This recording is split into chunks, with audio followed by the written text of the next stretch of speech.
À Veules-les-Roses hier soir, la foule, prête à s'immerger dans cette salle de cinéma.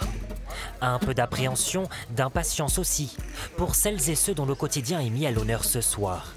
Un documentaire sur la fin de vie, quelques mots d'introduction de sa réalisatrice. Et je voudrais dédier cette projection à celles et ceux qui sont partis et que j'ai eu la chance de rencontrer.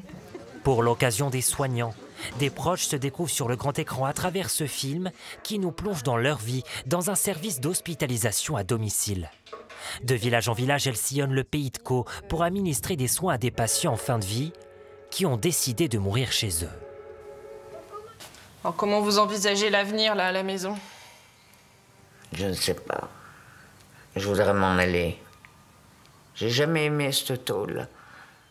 En sortie de séance, réaction à chaud de ces aides-soignants. C'était chouette. Bah, vous êtes chouette. Encore émus par la projection. Forcément, de les voir là à l'image, même pour des patients qu'on a perdus, qui sont dans le film, ça rappelle des souvenirs aussi de ce qu'on a vécu avec eux. C'est exactement ce qu'on fait, ça correspond à ce qu'on vit au quotidien, du coup, au travail. Elle veut tenir jusqu'au mariage de son petit-fils le 22. D'accord, elle m'en a pas parlé. Elle a dit qu'après elle voulait bien mourir, mais qu'il fallait absolument qu'elle assiste au mariage de son petit-fils. Des proches de certains patients, eux aussi, n'ont pas manqué à l'appel hier soir.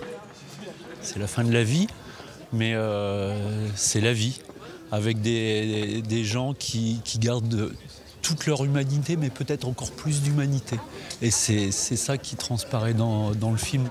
Pour la réalisatrice Valérie Denel, cette thématique lui tenait à cœur, elle-même témoin de l'hospitalisation à domicile de sa propre sœur, il y a 3 ans à peine. J'avais pas du tout envie d'un film dur, j'avais au contraire envie d'un film lumineux, apaisant, et puis d'un film qui montre que dans ces derniers jours ou semaines d'une vie, il y a finalement encore beaucoup de choses à vivre. Un documentaire dont le lien si singulier du soignant au malade est mis en valeur et dont la thématique du film fait écho à l'actualité politique.